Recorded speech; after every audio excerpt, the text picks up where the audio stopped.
Olá, tudo bem? 1 em cada 3 adultos em todo o mundo não dorme direito. Aqui no país, os números confirmam essa estatística. 72% dos brasileiros sofrem de insônia, que não é apenas a dificuldade em iniciar o sono, mas também de se manter dormindo durante a noite até o horário desejado, né?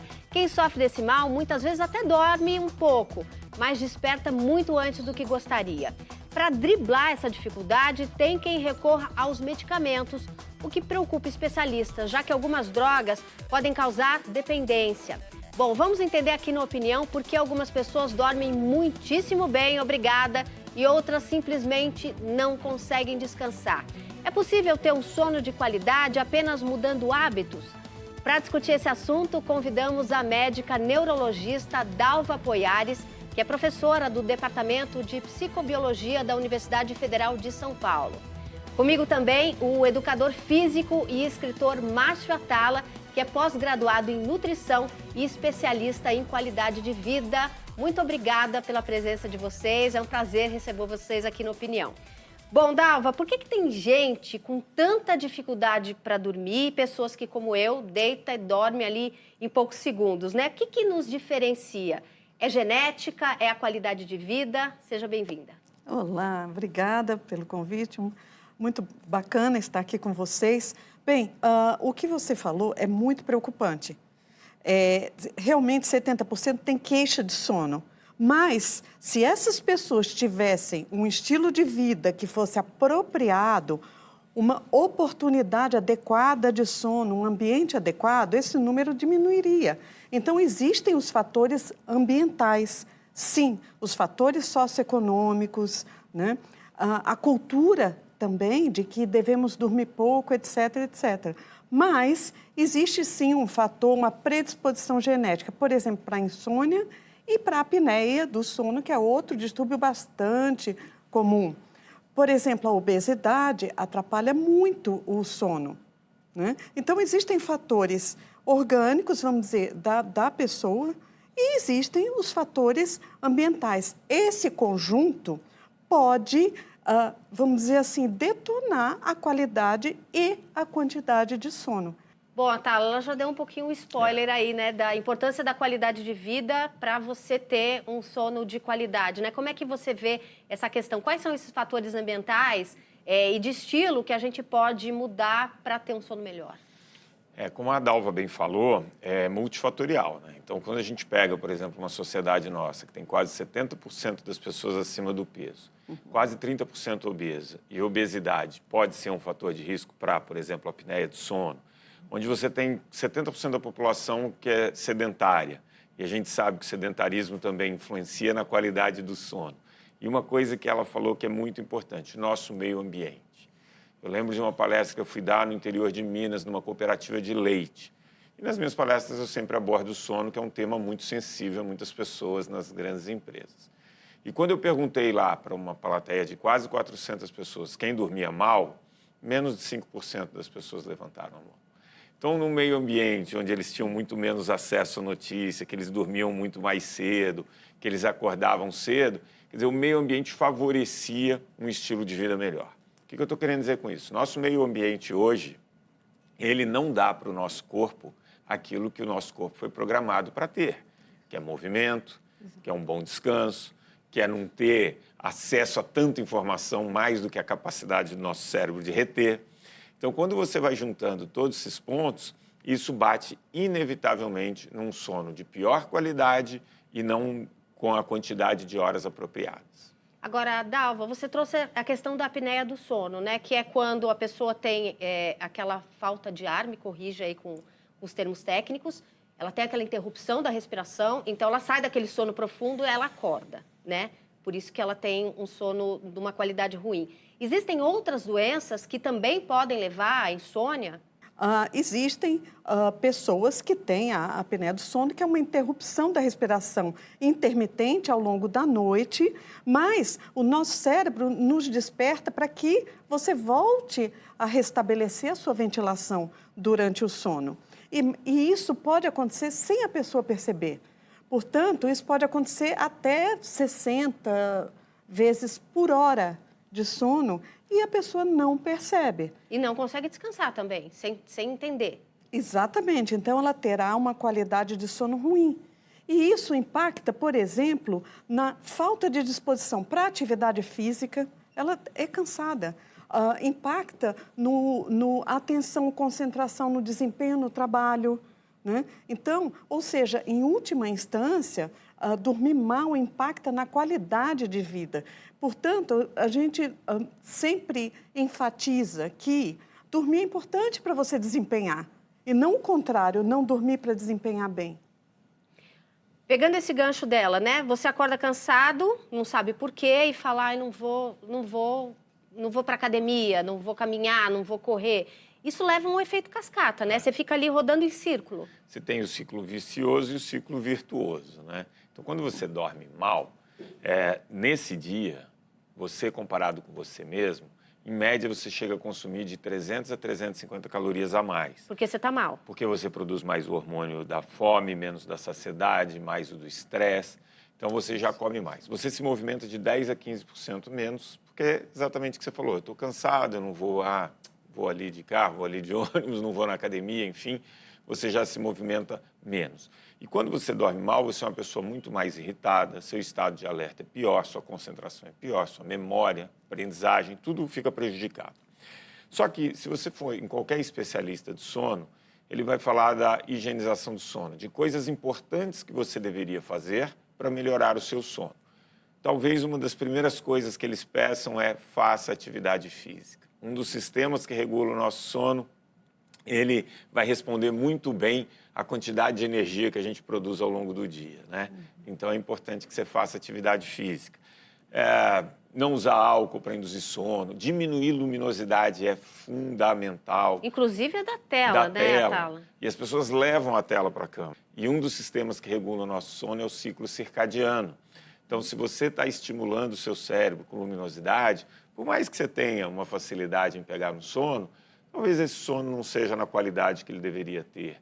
Então, é muito importante a gente pensar em alguns hábitos que a gente pode acertar para ir melhorando a qualidade do sono, porque o sono ele vai ser fundamental para a nossa saúde. Dalva, como é que o cérebro enxerga essa luz, tanto do iPad, do celular, que você leva para a cama? Né? Você está ali no escuro, você desligou a luz, desligou o abajur, fechou a janela, mas você está com a tela do celular na sua cara. Como é que o cérebro enxerga isso?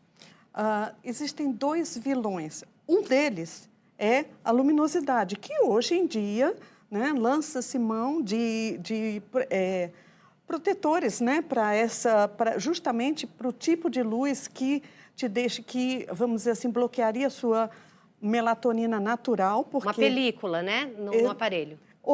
Existem também alguns aplicativos, ou o próprio aparelho, ele já é preparado, modo a maioria noturno, deles, né? para o modo noturno. Então, a luz é um dos vilões. Existe um outro vilão que, no nosso estudo, se mostrou ainda pior, que é a mídia interativa. Então, a mídia social. Todas as mídias.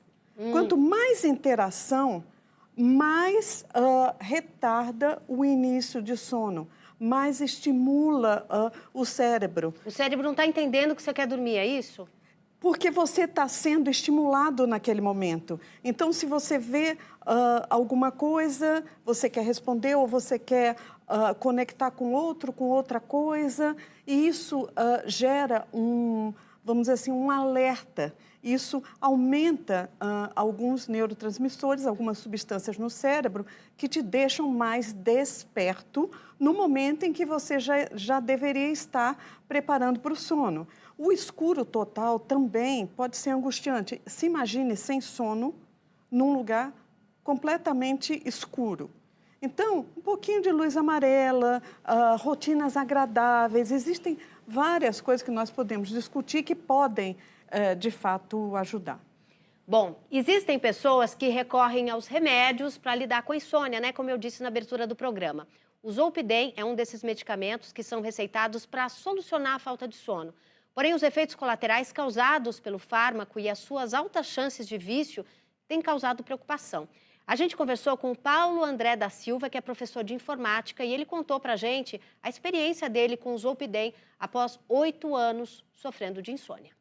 Cerca de 1 ano e meio atrás, o medicamento que eu estava tomando não estava dando o efeito desejado e meu psiquiatra falou, não, eu tenho um remédio bom para você aqui que vai te apagar fácil. E aí ele me receitou o Zolpidem. Eu não conhecia e comecei a tomar. No começo foi muito bom, porque você toma ele, dá 10 minutos e se apagou. Depois eu já comecei a apresentar uma certa resistência e eu apagava, mas eu continuava operante. Ele é um medicamento que você não tem sensações depois que você toma ele. Igual eu não sonhava. Eu não passei 1 ano e meio sem ter um sonho, porque você apaga. Teve uma vez que minha fatura do meu cartão veio um pouco alta e eu ia dividir, né? Ia pagar o mínimo e jogar para frente. E eu acordei de manhã, eu entrei no aplicativo do banco e eu tinha pegado o dinheiro do aluguel que eu ia pagar naquele dia e tinha quitado o cartão. A dependência é ruim, todo o entorno que ele te traz junto não vale a pena. Impressionante, né, doutora Dalva? Eu estava lembrando, esse caso do Paulo André, eu lembrei também de um ator, o Sidney Sampaio, não sei se vocês acompanharam no noticiário, ele caiu da janela de um hotel no Rio de Janeiro e depois ele contou, né, sobreviveu e contou que estava sob efeito de medicamentos para insônia, né? Esses medicamentos são seguros, doutora Dalva? Se você tomar na dose mínima por um período curto de tempo, sendo prescrito por um médico e monitorado, até podem ser seguros. Porém, nós sabemos que existem... o Paulo contou muito bem a história natural do problema, né? E é importante deixar uma mensagem de que dormir não é apagar nem desmaiar. Dormir é dormir. Então, você não tem que apagar. Se você demorar um pouquinho, curta aquele momento. Muitas vezes, as pessoas entendem que elas demoraram horas para dormir. Quando você olha objetivamente no exame, ela demorou 30 minutos, entendeu? Então, essa dimensão do tempo é muito relativa. E essa questão de eu tenho que apagar rápido e correndo, e eu tenho que... Esse controle excessivo de dormir e estar acordado, isso pode levar uma pessoa que talvez nem tenha essa propensão a ter insônia. E o medicamento, em longo prazo, ele vai perdendo efeito e a pessoa vai aumentando. Nós tivemos casos de pessoas que usavam de 50 e o máximo registrado foi 300 comprimidos em um dia. Para conseguir dormir? Na verdade, não mais, né? Sim, porque essa pessoa já não conseguia mais o efeito que o medicamento dava quando ele tomou a primeira vez. E esses comportamentos anormais, eles são vistos e muitas vezes a pessoa não tem memória no dia seguinte. Então, isso também é uma questão perigosa. Muitas vezes as pessoas tomam fora da sua hora. Então, o Márcio tocou num ponto muito interessante, né? Que, aliás, até para a hora do exercício físico, né? Por exemplo, eu não sou muito matutina, então se eu fizer exercício físico às 5 ou 6 da manhã, é bem capaz de eu cair da esteira. As pessoas têm a impressão, Márcio, de que se elas malharem à noite, elas vão conseguir dormir melhor. Isso é real ou não? Olha, a atividade física ela vai ajudar num contexto mais amplo. O que a gente tem que ver é que na hora, muito próximo da hora de dormir, se você faz uma atividade física e até com uma intensidade moderada alta, você vai liberar, por exemplo, adrenalina, você vai liberar algumas substâncias que vão te excitar e você vai ter dificuldade em pegar no sono. Então, o que a gente fala é, se você só tem período noturno para fazer atividade física, escolha uma atividade física de leve a moderada. Né? E seria qual, por exemplo? Uma caminhada, se você for fazer um trabalho de força, uma musculação com bem menos carga, né? Então, você tem que fazer uma atividade física que não vá te levar à exaustão, porque senão você vai ter dificuldade em dormir. Além disso, eu sempre brinco, né? Você estava falando das coisas interativas.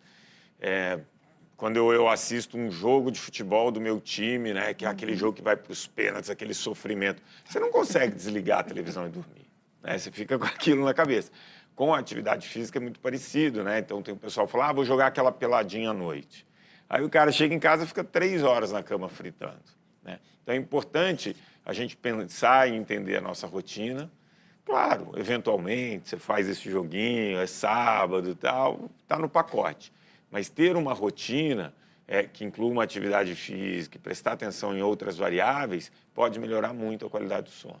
Isso vale para alimentação também? Vale muito. Antes de dormir? Vale muito para alimentação. Se você pegar, por exemplo, uma refeição muito pesada, né, com excesso de calorias, de gordura, você vai ter um processo de digestão bem na hora que você está tentando dormir, né? Então, isso acaba trazendo desconforto.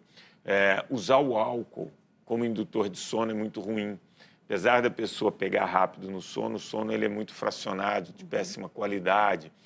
Você, por outro lado, vai ter algum tipo de alimento ali que pode te induzir ao sono. Então, a gente fala do maracujá, de algum tipo de chá, banana, leite, tem alguma substância ali que é o triptofano, que vai te ajudar a induzir o sono. Mas, normalmente, refeições bem leves, perto da hora de dormir, vão ser mais indicadas. Bom, a gente vai para um rápido intervalo e já voltamos, não saia daí.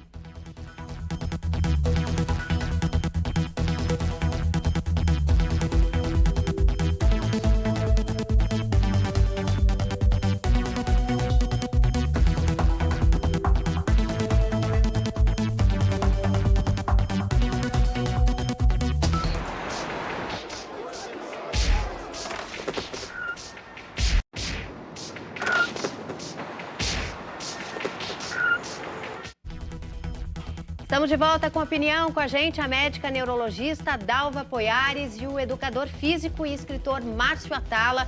Rolou uma discussão aqui na hora do intervalo que eu quero trazer para o programa, né? Senão as pessoas não vão poder assistir.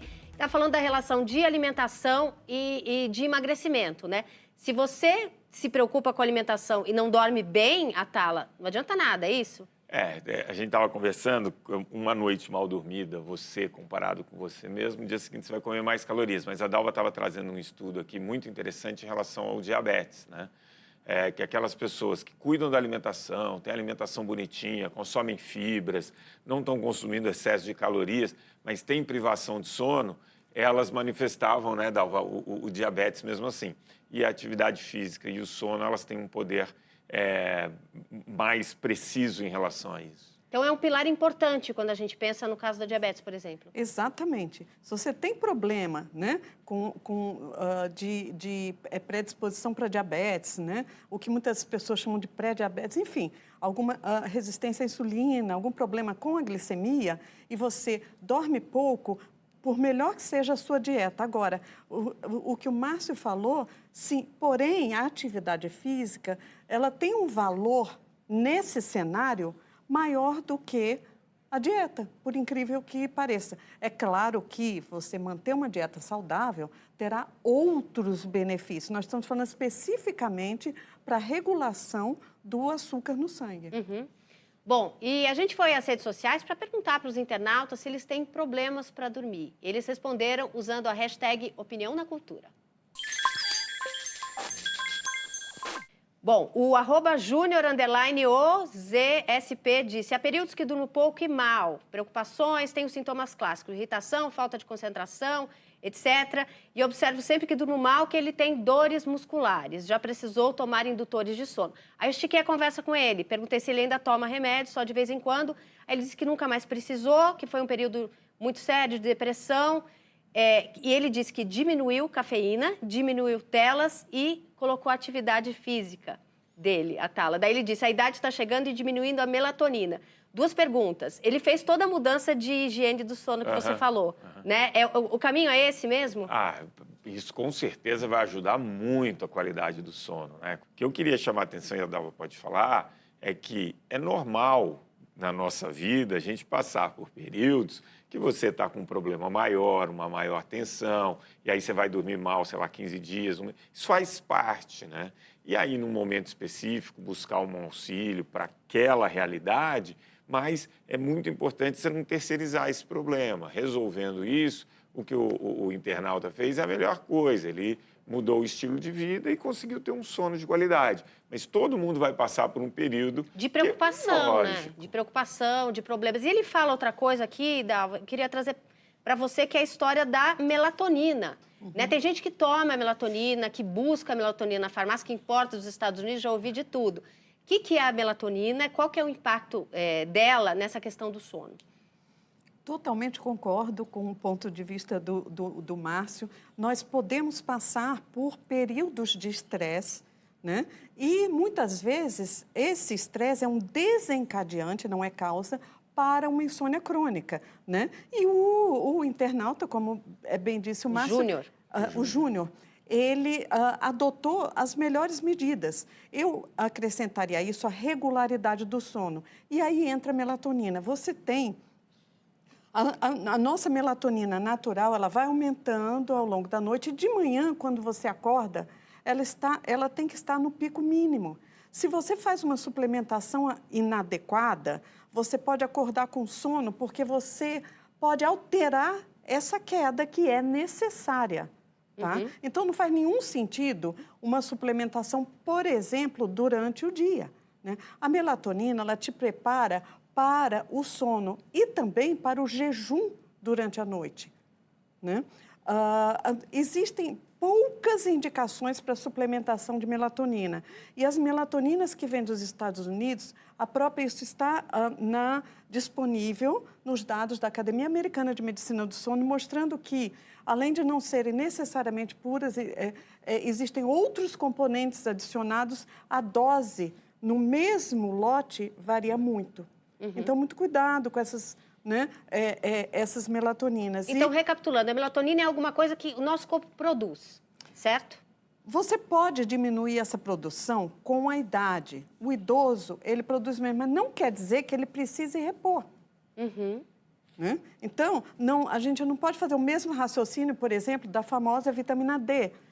Né? Não quer dizer que precise repor, só se ele tiver o sintoma do distúrbio do ritmo. Então, isso é o médico que tem que dizer. Você tem que repor ou você não tem que repor. As pessoas não podem repor essa melatonina porque sim. Exatamente, porque a melatonina é um hormônio, é um neuro-hormônio. Então, precisa ter uma orientação de um profissional de saúde. Agora, quando a gente falou de melatonina, o Atala fez assim, né? Ele ficou incrédulo. Você deve ouvir muita gente falar sobre isso. Porque a melatonina, as pessoas, que nem ela falou, ela vai sinalizar que está na hora de dormir e você vai ter outros coadjuvantes, outros hormônios importantes, outros sinalizadores que vão te fazer dormir. Numa corrida de 100 metros, ele não é a melatonina, ela não é o corredor, ela é só o cara que dá o tiro. E aí o que acontece? Se você tomar melatonina, ficar num ambiente iluminado, se você também começar, toma melatonina e depois vai comer, então, você está gastando um dinheiro na melatonina, você está colocando uma substância para dentro do seu corpo que, além de não fazer efeito, pode desregular todo o ritmo de sono. E hoje ela é consumida livremente, como se fosse o elixir do sono, e não é bem assim. Né? Agora, a pergunta que não quer calar, a gente precisa de 8 horas, né? A gente ouve, isso o senso comum fala. Tem que dormir 8 horas, tem que dormir 8 horas. Isso é verdade ou depende? Olha, existem indícios genéticos da duração de sono entre os seres humanos. Alguns precisam de menos e outros precisam de mais. Desde sempre?